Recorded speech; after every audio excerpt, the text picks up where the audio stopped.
ತುಮಕೂರು ಜಿಲ್ಲೆಯ ಹೇಮಾವತಿ ಕೆನಾಲ್ ವಿವಾದ ಮತ್ತಷ್ಟು ತೀವ್ರಗೊಳ್ತಾ ಇದೆ, ಜಟಿಲ ಸಮಸ್ಯೆಗಳನ್ನು ತರ್ತಾ ಇದೆ. ಈ ಹಿಂದೆ ಈ ಕೆನಾಲ್ ವಿಚಾರವಾಗಿ ಕುಣಿಗಲ್ನಲ್ಲಿ ಬಹಳ ದೊಡ್ಡ ಹೋರಾಟವನ್ನು ಮಾಡಿದ್ರು. ಕುಣಿಗಲ್ನಿಂದ ನೀರನ್ನು ಡೈವರ್ಟ್ ಮಾಡಬೇಡಿ, ರಾಮನಗರ ಜಿಲ್ಲೆಗೆ ಕೊಂಡೊಯ್ಯಬೇಡಿ, ನೀವು ಬೇಕಾದ್ರೆ ಪ್ರತ್ಯೇಕವಾದಂಥ ಕೆನಾಲ್ ಮಾಡಿ, ನಮಗೆ ಬರುವಂಥ ನೀರನ್ನು ರಾಮನಗರ ಜಿಲ್ಲೆಗೆ ಮಾಗಡಿಗೆ ತೆಗೆದುಕೊಂಡು ಹೋಗುವ ಅನಿವಾರ್ಯತೆ ಏನಿದೆ ಅಂತ ಹೇಳಿ ರೈತರು ಬೀದಿಗಿಳಿದು ಹೋರಾಟವನ್ನು ಮಾಡಿದರು. ಇದೀಗ ಕುಣಿಗಲ್ನ ಶಾಸಕ ಡಾಕ್ಟರ್ ರಂಗನಾಥ್ ಕೂಡ ಎಚ್ಚರಿಕೆ ಕೊಟ್ಟಿದ್ದಾರೆ. ನಮ್ಮ ತಾಲೂಕಿನ ರೈತರಿಗಾಗಿ ತಗ್ಗಿ ಬಗ್ಗಿ ನಡಿಲಿಕ್ಕೆ ನಾನು ಸಿದ್ಧ ಇದ್ದೇನೆ, ಪೈಪ್ಲೈನ್ ಕಾಮಗಾರಿಗೆ ಅಡ್ಡಿಪಡಿಸಿದರೆ ಕಚ್ಚೆ ಹೋರಾಟವನ್ನು ಮಾಡ್ತೀನಿ ಅಂತ ಹೇಳಿದ್ದಾರೆ.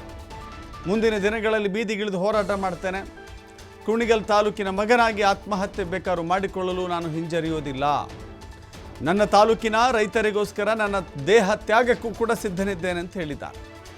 ನಮ್ಮೂರು ಎಲೆಯೂರಿನಲ್ಲಿ ಈ ಮಾತು ಹೇಳ್ತಾ ಇದ್ದೇನೆ, ನಾನು ಬಹಳ ತಾಳ್ಮೆಯಿಂದ ನೋಡ್ತಾ ಇದ್ದೇನೆ. ವೇದಿಕೆ ಮೇಲೆ ಭಾವುಕರಾಗಿದ್ದಾರೆ, ಭಾವುಕ ಮಾತುಗಳನ್ನು ಆಡಿದ್ದಾರೆ ಅಲ್ಲಿನ ಶಾಸಕ ಡಾಕ್ಟರ್ ರಂಗನಾಥ್. ನಾನು ನಮ್ಮ ತಾಲೂಕಿನ ರೈತರಿಗೋಸ್ಕರ ತಗ್ಗಿ ಬಗ್ಗೆ ನಡೀಲಿಕ್ಕೆ ತಯಾರಿದ್ದೇನೆ. ನೀವೇನಾದ್ರೂ ಅದನ್ನ ಹೆಚ್ಚಿಗೆ ಮೀರಿ ನೀವು ಅಡ್ಡಿಪಡಿಸ್ತೀನಿ ಅಂತ ಹೇಳ್ರೆ ಕುಣಿಗಲ್ ತಾಲೂಕಿನ ನಾವು ಗಂಡು ಮಕ್ಕಳುಗಳು ಕಟ್ಟಿ ಹೋರಾಟ ಮಾಡ್ಲಿಕ್ಕೆ ತಯಾರಾಗ್ತೇವೆ ಅನ್ನೋ ಮಾತನ್ನು ಹೇಳಲಿಕ್ಕೆ ಇಷ್ಟಪಡ್ತಾ ಇದ್ದೇನೆ. ಮುಂದಿನ ದಿನಗಳಲ್ಲಿ ಬೀದಿಗಿಳಿತೀವಿ, ನಮ್ಮ ತಾಲೂಕಿನ ನೀರಿಗೋಸ್ಕರ ಹೋರಾಟ ಮಾಡ್ತೀವಿ. ನಾನು ಸಹ ಕುಣಿಗಲ್ ತಾಲೂಕಿನ ಮಗನಾಗಿದ್ಕೊಂಡು ಏನು ಆತ್ಮಹತ್ಯೆ ಮಾಡ್ಕೊಳ್ಳಿಕ್ಕೆ ನಾನು ಹಿಂದೆ ಮುಂದೆ ನೋಡ್ತೀನಿ ಅಂತ ಅನ್ಕೊಂಡಿದ್ದೀರಾ?